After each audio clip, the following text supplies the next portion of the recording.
everyone, my name is Russ Monasteri with MyComputerCareer. Today on Don't Get Hacked, I want to talk about ransomware. Ransomware is a form of malware where cyber attackers gain unauthorized access to information. The data is encrypted by the cyber attacker.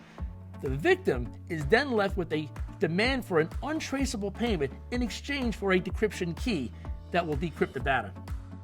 An example of ransomware is that if an end user clicks on a link in an email that seems legitimate, this link downloads malware on the system and begins to encrypt critical files. It then can spread onto a network encrypting even more data, leaving the end user or the company in a situation. Now, decisions have to be made. Pay the ransom, which I do not recommend, or turn to your disaster recovery plan. If you didn't know, now you know. Hey everyone, I'm Caitlin from MyComputerCareer. I hope you've enjoyed today's video. Every day at MyComputerCareer, we have students earning much needed IT certifications to help them reach their goals. We just wanted to take a quick moment and congratulate our students that have recently earned an IT certification.